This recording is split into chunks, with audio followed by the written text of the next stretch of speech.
Herkese merhabalar. Bugün burada sizin sorularınızı yanıtlamak için Şükrü ile beraber buluştuk.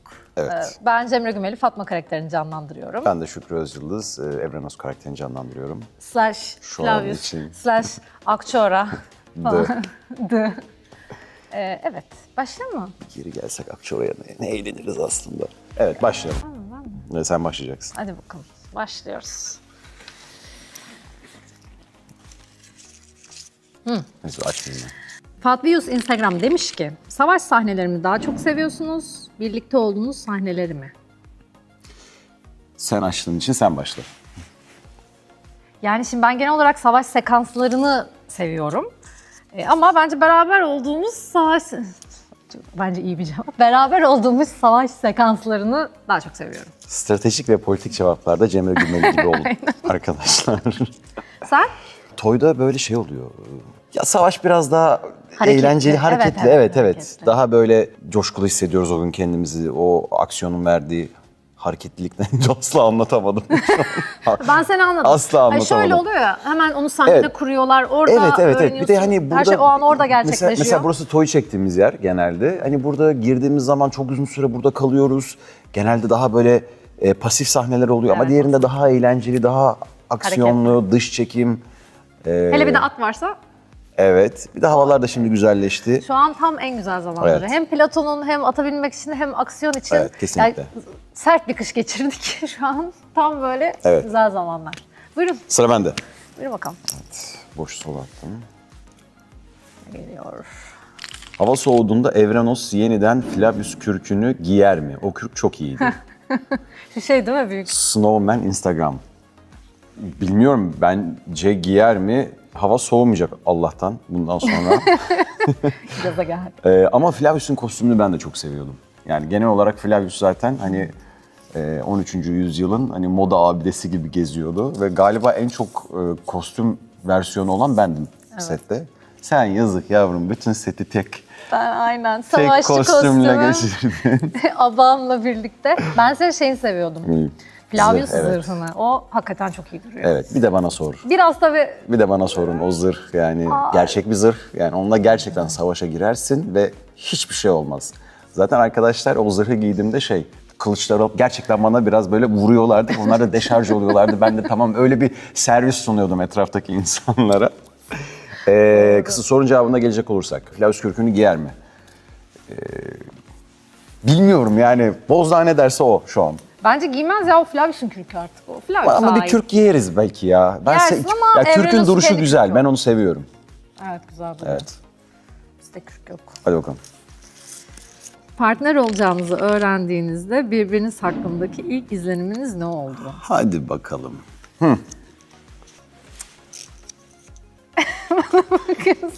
Ben başlayacağım. Sen açtın. Sana piyango çık. Şöyle, ben tabii sonradan dahil olduğum için gelirken seninle partner olacağımı bilerek geldim buraya. Hani genel olarak seninle alakalı duyumlarımdan çok çalışması uyumlu biri olduğunu biliyordum. Öyle de oldu bence. Sanki yanılmışlar gibi. Ama yanılmışım. Yok hayır, hiç öyle bir şey yok. Bilmiyorum, ben hemen klik olduk gibi hissediyorum. Evet, Çok evet. hızlı alıştık birbirimize Ben yani. de öyle hissediyorum. Yani öyle de oldu zaten. Evet, Hissediyorum, evet. geçtik artık. İlk çektiğimiz sahneyi hatırlıyorum. Onu hatırlıyor musun mesela? Bence onun üzerine Dere cevap kenarındaki vermemiz mi? daha doğru. Evet. Dere kenarındaki. Evet. Dere kenarı. Evet. Güzel bir sahneydi o. Zaten o sahnede hemen şey oldu. Evet. Tam olarak zaten öyle yazılmamıştı o sahne. Biraz orada çıktı. Yani Evet, doğru. ya bir hafif bir etkileşime dair böyle bir parantez açma vardı ama biz çok içini doldurduk o sahnede. Zaten hani Fatma Flavius biraz oradan bizim oyunlarımızla çıktı gibi oldu diyebiliriz aslında burada. Evet. Yani Bence o sahne iyi bir örnek. evet kesinlikle. Bence ya iyi ki sen olmuşsun. Ya. Ya, çok ciddiyim. İyi ki sen diyorum. Sen. Ver bakayım. Arkadaşlar hepsini ben açacağım galiba sorun. Size yapılan editleri izliyor musunuz? Aklınıza gelen bir edit var mı? Seda Instagram. AI kullanıyorsunuz çok. Ve bazı AI'ları biz bile yiyoruz. Doğru. Yani İnsan şey olur, biz bunu çektik. evet birkaç kere hani Cemre ile aramızda şey oldu. Hani birbirimize gösterdik bir şeyler, editleri görüp. Bu sahne böyle miydi ya falan hani. Bir de bir sahneyi AI kullanılarak yaptıkları bir şey sahnesi vardı. Ben yaralanmış gibi geliyordum, gözümü açıyordum falan. Sen yaklaşıyordun benim suratıma, hatırlıyor musun? Öyle bir edit vardı ve AI ile yapılmış ve biz böyle şey olduk sette. Bir dakika ya bu böyle mi oldu? Ve hani 3-4 yıl sonra biz o sahneyi görsek ve gerçekten Çekmişiz tufaya düşeriz yani. Böyle çektiydik galiba, böyle mi çektiydik ya falan derdik Öyle yani. herhalde diye. Evet. İzliyoruz yani kısaca. Evet, ben de görüyorum. Benim aklımda öyle kalan bir edit yok ama Flavius'un Türk olduğunu öğrendiği çok etkileyiciydi. Çekerken neler hissettin? Hem yazım olarak, çekim olarak ve oyunculuk olarak çok hani nadir böyle sahneler denk gelir. Yani her şeyin tam olduğu ve en sonunda ortaya çıkan hani bütün o bitmiş ürünün çok iyi olduğu. O da o sahnelerden bir tanesi. Ben çok yoğundum o sahnede. Yani zaten genel olarak zikir sahnesiyle başlayıp en sonunda artık hani benim Orhan'a teslim olduğum sahneye kadar gelen bütün o blok benim için önemli. Ama ilk başlarda çok önemsedim o sahneleri. Bu çok iyi bir şey aslında ama çok önemsediğin noktada biraz craftını unutup aslında bununla ilgili strese girebiliyorsun. Küçük küçük öyle streslere girdim ben bu sekansta. Çünkü çok iyi olsun istiyorum. Duygusunu biliyorum. Çok özeniyorum kısaca. Yani o sahneye de ben çok özendim. Bülent Hoca da sağ olsun. Yani çok iyi yardımcı oldu bana. Halil abi görüntü yönetmenimiz, o da çok iyi çekti. Yani herkesin çok senkron olduğu ve neticede çok güzel bir şey çıkan, benim de gurur duyduğum bir sahne oldu. Yani duygusal olarak kolay olmadı ama iyi ki de olduğu gibi oldu. Evet. İnsan bazen çok içine girdiği zaman çok kaybediyor kendini, dışarıdan bakamaz hale geliyor. evet, Bence o biraz öyle bir şeydi seninki. Ama dışarıdan gördüğümüz şey benim, yani sana en yakın dış göz olarak çok bütünlüklü bir şeydi aslında. Ya evet, Bir başlangıcı, ortada yaşanan kafa karışıklığı ve ondan sonra onun kendi içindeki çözülmesi ve sonuca bağlanması akış olarak tam böyle çemberin başlayıp kapandığı bir yerdi. Evet yani çok güzel yazılmış bir, Evet, bir blok o yani. Kesinlikle. Ben de Hakikaten aslında çok özenilmiş bir blok yani. evet ya ben de aslında yazım ekibimize ve hani yönetmenlerimize de teşekkür ederim. Yani bu sonuçta bizim tek başımıza yaptığımız bir şey değil. Ama dediğim gibi çok nadir denk gelir böyle hem yazımın, yönetmenliğin, rejinin, sanatın, oyunculuğun hepsinin böyle tam olduğu. O da onlardan bir tanesiydi yani. Çek bakalım. Ben mi çekiyorum? Ben çekmedim mi? Doğru sen Ben çektin ama çektim. bana paslandı bu. Tamam bakayım. Belki de sana bir soru çekerim ben de. Kamera arkasında en çok kim güldürüyor? Mine Instagram. Mineciğim. Tabii ki ben. Yani bu bir soru değil arkadaşlar. Tabii ki ben. Sen mi? Sen mi? Bu da güldürdüm bak. Bak Evet, işte evet. bak bu sözümle mesela Evet. güldürdüm. Buradan anlayabilirsiniz. Evet, Komik olan evet. benim. Böyle deyince de sen hiç komik değilmişsin gibi oldu. Hayır. Asla sana da kredi veriyorum. Hayır, bu evet, konuda. çok yapıyorum. Evet, Cemre daha komik arkadaşlar.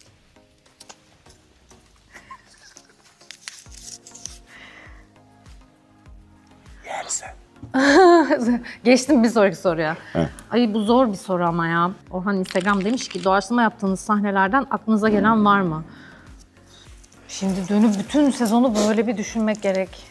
Ya zaten %100 doğaçlama yaptığımız diye bir şey Yok olamaz canım, yok, o. yok.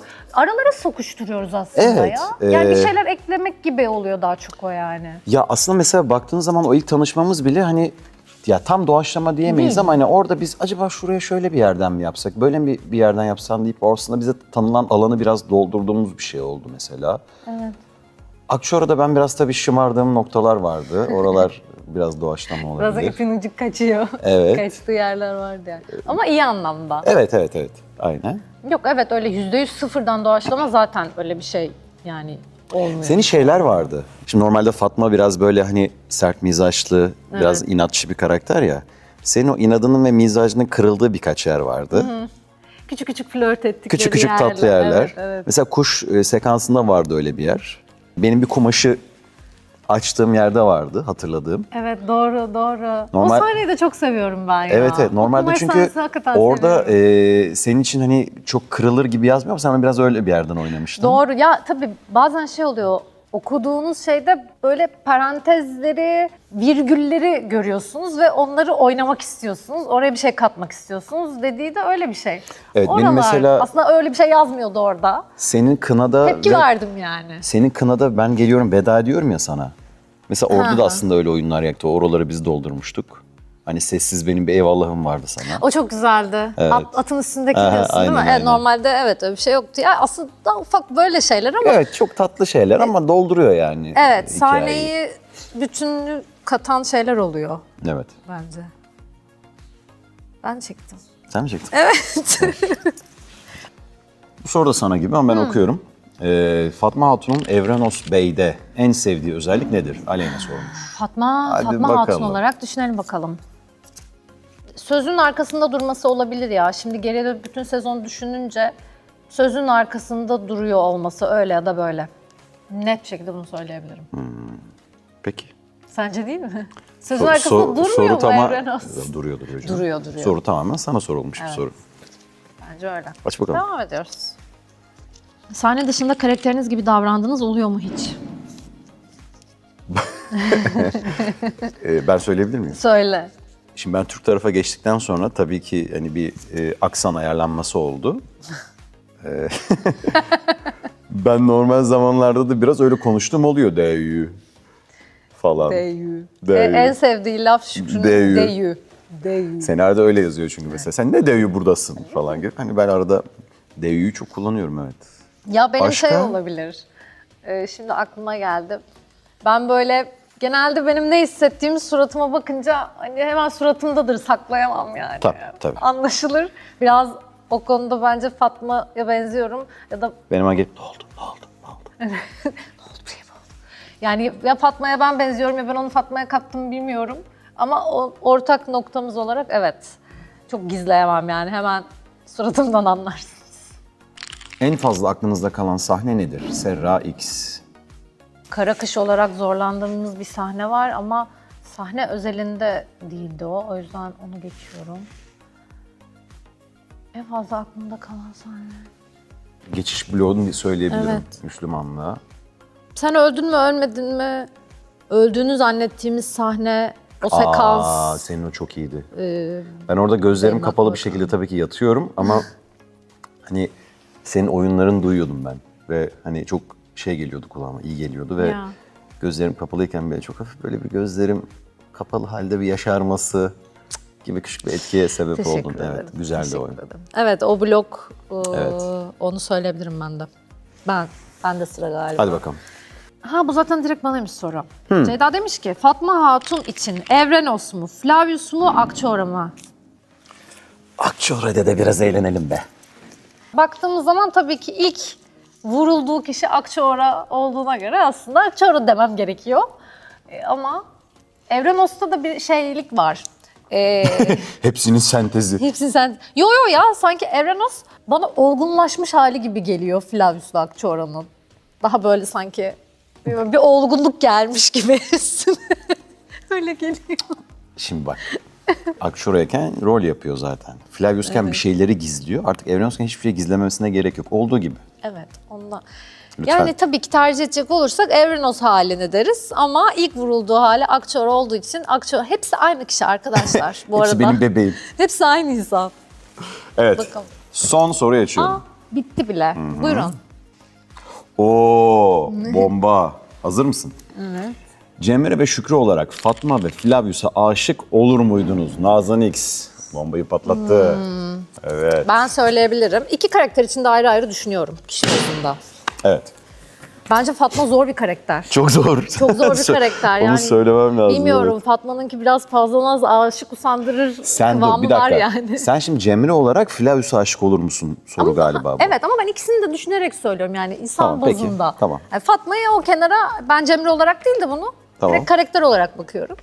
Fatma evet zor yani biraz onunki aşık usandıran cinsten bence. Ya o zamanın dinamikleri bu zaman dinamikleri çok farklı. Flavius için de Flavius bence evet ya Flavius olurdu.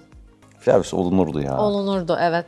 Evet. Çünkü her ne kadar Akçoğra, Flavius, Evrenos diye gidip gelse bile kendi içinde tutarlı birisi. Arkadaşlar tutarlı olması çok önemli. Özellikle tuttuk. O tutarlılığı tuttuk. Evet, ya tutarlılık önemli. Olurdu. Fatma zor. O zamanki Fatma'yı al bu döneme ışınma çok zor. Yani çok inatçı. Çok. Ondan sonra hani uğraştırmayı sever. Tamam o zaman için böyle şeyler çok tatlı. O zamanın flört dinamikleri bu ama bugünün flört dinamikleri böyle değil. Yani Ha, o zaman peki canım düşünelim. sen bilirsin olursun. Yani uzaklaşırsın oradan. O zaman düşün. Ne yani bu kadar mı diye ondan sonra gelir o da. Doğru. arkadaşlar. Başka sorumuz kalmadı. Başka sorumuz kalmadı. Evet, bize sorduğunuz biraz fazlaca soru gelmiş bu arada. Teşekkür ediyoruz. Biz biraz uzun cevaplamış olabiliriz. Biz de biraz, evet, uzattık. Biraz Ama keyifliydi. evet, Güzel tatlıydı. oldu. Sorular da çok iyiydi. Çok teşekkür ederiz. Bizim için çok kıymetlisiniz. Evet, teşekkür ederiz. Biz de sizin gibi ne olacağını bilmiyoruz bu arada. Evet. Fatma Flavius için. Merakla biz de bekliyoruz. Yani siz neredeyseniz biz de sizden bir tık öndeyiz gibi düşünebilirsiniz. O Ama yüzden bir tık öndeyiz yani. tık O yani tıkta çok- da aslında bir şeyler oldu ya. Siz bunu izlerken yayınlanmış olacak herhalde. neler, hayır yok. Bunu izlerken hangi bölüm izleyecekler acaba? Neyse yani kısacası önümüzdeki birkaç bölüm bir şeyler oluyor. Evet, o yüzden Fatma ve Evren Uslu için. izleyin. Bu arada YouTube kanalımıza da abone olmayı unutmayın. Evet. Teşekkür ederim. Çok teşekkür ederiz. Görüşmek üzere.